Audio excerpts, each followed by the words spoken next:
सम्राट आया संत के पास, उसकी चाल में अकड़ थी, बोलने और बताने में भी अकड़ दिखाई पड़ती थी। संत ने सीधी बात पूछी, बहुत घुमा फिरा के क्या पूछते हो, नगद पूछो न, नगदी पूछो। तुम्हारी बातों में दरबारीपन है, फॉर्मेलिटी है, सीधी बात पूछो, कहना क्या चाहते हो। मैंने तुम्हारी बहुत खबर सुनी है, तुम्हारे भीतर का दिया जला, ये क्या कहना, ये औपचारिकता निभाने की कोई जरूरत नहीं है। तुम्हारे मन में जो शंका है पूछ लो, कह लो। उसने कहा मैं यही जानना चाहता हूं कि नर्क क्या है, स्वर्ग क्या है। सम्राट था, सम्राट की अकड़ भी थी, तलवार कमर में तलवार बंधी हुई लटकी हुई है, और भी उसके साथ आए हैं मंत्री दरबारी। सम्राट अकेला थोड़े चलता है। संत ने देखा था, पूछ तो रहा है ये, लेकिन इस पूछने में जिज्ञासा कम है, कुतूहल ज्यादा है,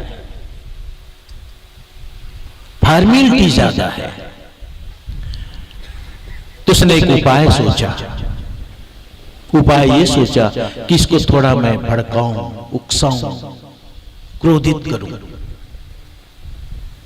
अपने शिष्यों की तरफ देख करके उसने कहा, देखो इस भला आदमी को देखो, ये खुद को सम्राट कहता है। भाई, राजसी वस्त्र पहन लेने से ही कोई सम्राट नहीं हो जाता, राजा नहीं हो जाता। कमर में तलवार खींच लेने से ही कोई राजा नहीं हो जाता। अब तक तो राजा ने, सम्राट ने अपने आप को बड़ा अपमानित महसूस किया ही था, जब यह कह दिया कि सीधी सीधी बात करो, क्या क्या दरबारीपन से बात करते हो। इतनी बातों से ही उसे लगा था मेरा अपमान हुआ, मैं अपमानित हुआ, और ऊपर से ये शिष्यों को दिखा करके कि देखो अपने को राजा कहता है, राजसी वस्त्र पहना है, तलवार खींचा है, कमर में तलवार लटकाई है, और कहता है राजा हूं। अब तो उसका क्रोध का ठिकाना ना रहा, बड़ा क्रोधित हो गया, क्रोधित हो गया। साथ साथ उस संत ने एक बात और बोल दी, कभी आईने में अपनी सूरत देखी है, देख लेना, सम्राट की तरह लगते भी हो, राजा की तरह लगते भी हो कि नहीं। उसने झट से तलवार निकाली कमर से और गर्दन पे लगा दी। बहुत देर से मैं सह रहा हूं मान आपका, मैं अपना अपमान कराने नहीं आया, मैं यह जानने आया कि नर्क क्या है और स्वर्ग क्या है। जानते हो, एक ही बात से तुम्हारा सिर धड़ से अलग हो सकता है। जो ही राजा ने ऐसा कहा, संत ने कहा, राजन तुम पूछते थे ना कि नर्क क्या है, यही नर्क है। तुम पूछते थे ना नर्क क्या है, यही नर्क है। तुम क्रोध में आए, मारने को उतारू हुए, सिर को धड़ से अलग करने के लिए तत्पर हो गए, अपने अहम के सामने, अहंकार के सामने। यही क्रोध में जलना, यही नर्क है। राजा ने जब यह सुना तो उसे अपने किए पर बड़ा पछतावा हुआ। ओहो, ये मैंने क्या किया। क्योंकि इनका उत्तर तो बड़ा नगदी है, अस्तित्वगत है, कोई शास्त्रीय नहीं, कोई प्रमाण, कोई शास्त्र, कोई ग्रंथ का उल्लेख नहीं, सीधा नगदी। देखो यही है नर्क, यही। उसे अपने किए पर पछतावा हुआ, और पछतावा होने के बाद उसने तलवार अपने कमर में खींच ली, वापस घुटनों के बल संत के समक्ष झुक गए, सिर झुका लिया चरणों में, कहा गलती हो गई, क्षमा कीजिए। फिर से संत ने कहा, राजन तुम पूछते थे ना स्वर्ग क्या है, यही स्वर्ग है। यही स्वर्ग है। एक क्षण पहले तुम नर्क में जीते थे, दूसरे क्षण तुम स्वर्ग में जी रहे हो। राजन, स्वर्ग और नरक कोई भौगोलिक नहीं है, भौगोलिक स्थिति नहीं है, मानसिक स्थिति है। कहीं तुम स्वर्ग खोजने जाओ न मिलेगा, नर्क खोजने जाओ न मिलेगा। चंद्रमा में पहली बार जब गए ना, यूरी गागरिन और क्या क्या नाम आता है, उन सब ने आने के बाद यही कहा लोगों से, गए थे हम चंद्रमा भी हो आए, देखे वहां कोई नहीं, भगवान भगवान कोई है नहीं वहां। खबर थी भगवान भगवान नहीं है वहां, हम देखा है, चंद्रमा तक पहुंच गए।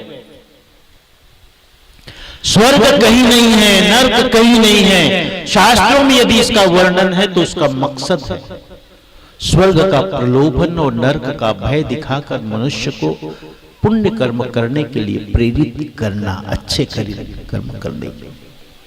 जैसे कभी कभी तुम अपने छोटे बच्चे को चॉकलेट का प्रलोभन दिखा के तुम उससे कुछ करवा लेते हो, और कभी कभी कहीं बात तुम्हारी ना मानता हो, गली से बाहर ही जाने को उतारू हो, अंधेरे में जाने को उतारू हो, तो भूत ऊत का भय भी दिखा के उसके रोक लेते हो। ऐसा ही है नरक का भय, नरक का भय और स्वर्ग का लोभ, ताकि तुम अच्छा काम कर सको। और यदि है नरक और स्वर्ग तो इसी जीवन में है, यही है और बाहर नहीं है। इसी जीवन में नरक है, इसी जीवन में स्वर्ग है, इसी जीवन में सतलोक है। सतलोक का मतलब क्या? सत्य मतलब सत्यलोक नाम स्थिति।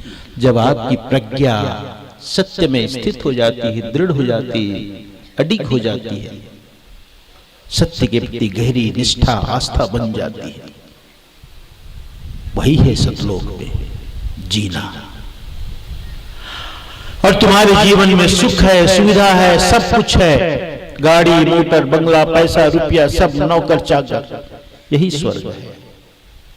जीवन में गरीबी है, रोग है, शोक है,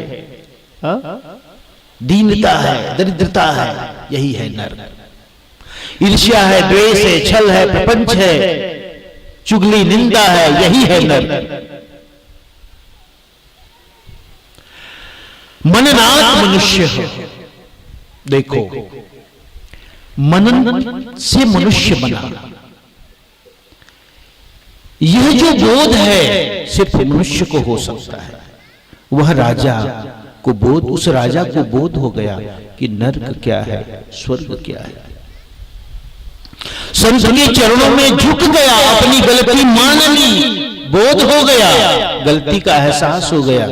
यही है मनन, यही है चिंतन। ये पशुओं में नहीं देखने को मिलेगा।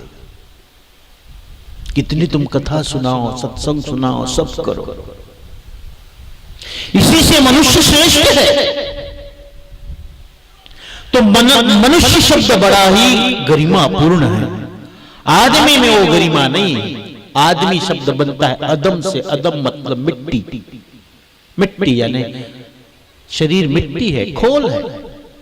आदमी शब्द से यह ज्ञात होता है कि मनुष्य मिट्टी से बना है, तो ठीक है, लेकिन मिट्टी से बना तो है, लेकिन इस मृण्मय में चिन्मय भी है।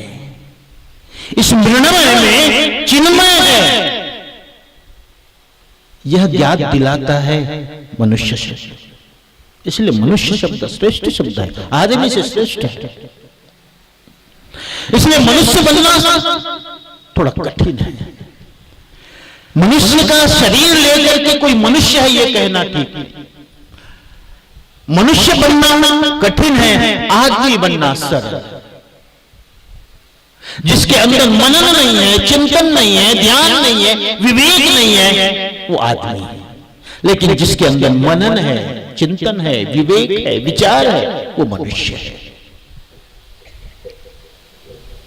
आपके मनन चिंतन को, विवेक को जगाने के लिए सत्संग है। प्यारे हंसों,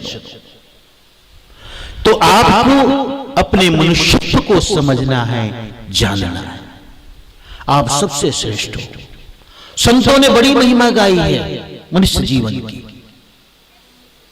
सदगुरु कबीर साहब ने पदे पदे कहा है, कहते हैं कि मानुष जन्म नर पाए के चूके अब की घाट। कितनी बार साहब सावधान करते हैं, क्योंकि वे मनुष्य की महिमा जानते हैं। मनुष्य के जीवन अनमोल है, मूल्यवान है। यह भी मत कहना बड़ा कीमती है। कीमत और मूल्य में भी अंतर है।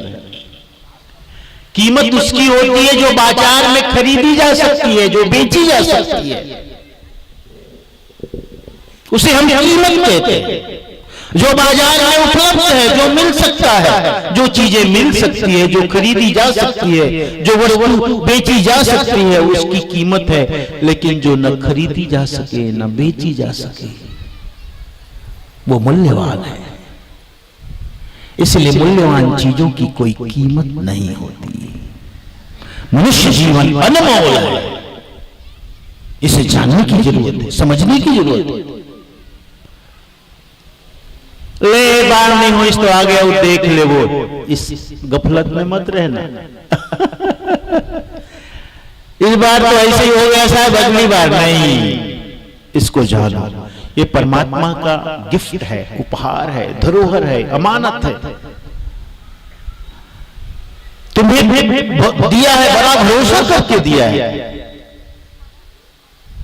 तुम्हें जो दिया है परमात्मा ने भरोसा करके दिया है। इसलिए तो साहब कहते, जो चादर सुरनर मुड़ी ओढ़े ओढ़ के मैल के मैं अपने लिए साहब मुझे भी जीवन मिला। लेकिन जिस कारण से मिला, जिस उद्देश्य से मिला, जिस मकसद से मिला, मैंने उस उद्देश्य को पूरा कर लिया। ज्यों के त्यों दर देनी, जैसे मुझे जीवन मिला वैसे ही मैंने लौटा दिया परमात्मा को। ले भाई, अभी